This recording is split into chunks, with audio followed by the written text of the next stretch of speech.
Amaravati to దేవస్థానం కార్యక్రమంలో శ్రీవారి దర్శనానికి వచ్చిన తమను ఆదరించిన ఎమ్మెల్యే పులివర్తి నాని ఆ రోజు చూపిన ఆప్యాయత మరవలేనిదని అమరావతి రాజధాని ప్రాంత రైతులు అన్నారు. నారా చంద్రబాబు నాయుడు ముఖ్యమంత్రి కావాలని, తిరిగి రాజధాని అమరావతి పనులు ప్రారంభోసుకోవాలని గతంలో కోరిన కోరికలు తీరినందున రాజధాని రైతులు శ్రీ వెంకటేశ్వర స్వామి వారికి మొక్కులు చెల్లించుకునేందుకు తిరుమలకు వచ్చామన్నారు. దర్శనానంతరం ఓ ప్రైవేట్ ఫంక్షన్ హాల్లో ఉన్న చంద్రగిరి ఎమ్మెల్యే పులివర్తి నానిని కలిసి భారీ మెజారిటీతో విజయం సాధించినందుకు శుభాకాంక్షలు తెలిపి ఆరోగ్య పరిస్థితులను అడిగి తెలుసుకున్నారు. రైతులందరినీ పేరు పేరున ఎమ్మెల్యే ఆప్యాయంగా పలకరించి కుశల ప్రశ్నలు వేశారు.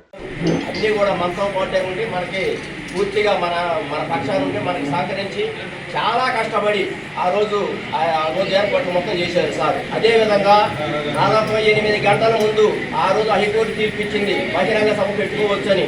48 గంటల్లో సార్ పులివర్తి నాని గారు అక్కడే సభా ప్రాంగణంలో ఉండి నైట్ కూడా అక్కడే కొనుక్కొని ఎటువంటి ఇబ్బందులు లేకుండా మరి బ్రహ్మాండంగా సభ జరగడానికి చక్కగా ఏర్పాట్లు చేశారు. బహిరంగ సభ కూడా పూర్తి కష్టం చాలా ఉంది. అదేవిధంగా సార్ మీ మీద జరిగినటువంటి దాడిని మా మీద జరిగినట్టుగానే భావించాం. మా రైతులు మహిళలందరూ కూడా భగవాన్ని ప్రార్థించాం. ప్రతి ఒక్కరు కూడా కన్నీరు కట్టారు మీ మీద ఆ రోజు జరిగినటువంటి దాడి. అదేవిధంగా పులివర్తి నాని గారు అంటే మా అందరి హృదయాల్లో, మా అందరి గుండెల్లో మీకు చెరగని ముద్రగా ఉంటుంది సార్.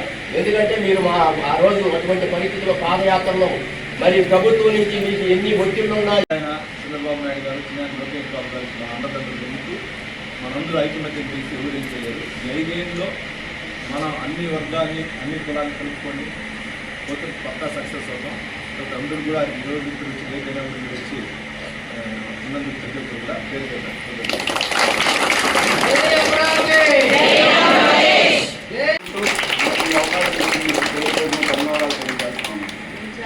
ఇందాక నుంచి మిమ్మల్ని ఎందుకు వెయిట్ చేయిస్తున్నానని మీ అందరికి అర్థం కాలేదు.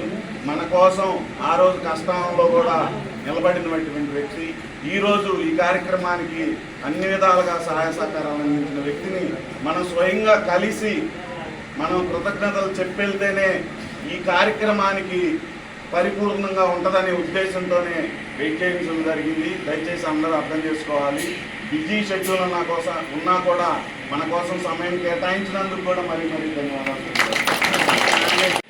మరి మనం గెలిచిన తర్వాత నాని గారిని మనం శ్రావణ్ కుమార్ గారి ద్వారా సంప్రదించడం జరిగింది. సంప్రదించినాక అభయం ఇచ్చారు. అదేవిధంగా వెంకటపాలెంలో చంద్రబాబు నాయుడు గారు వచ్చిన రోజు కూడా ఆ రోజు కలిసి విన్నవించడం జరిగింది. వెంటనే మీరు తప్పకుండా రండి తమ్ముడు, రాగానే మీ అందరికీ నేను దర్శన ఏర్పాటు నేను చేయించలేదా అని చెప్పారు. అదేవిధంగా వారం రోజుల క్రితం వచ్చి కూడా కలిసి వెళ్ళాం.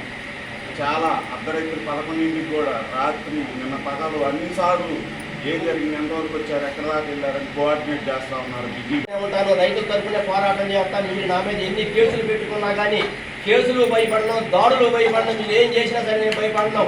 నేను రైతుల వెంట ఉంటాను, రైతులతో పాటు పోరాటం చేస్తాను. ప్రభుత్వం కూడా పోరాటం చేసి రైతులు అభివృద్ధి చేశారు. మీకు మా అందరి తరఫున పేరు పేరున హృదయపూర్వక ధన్యవాదాలు తెలియజేస్తాను.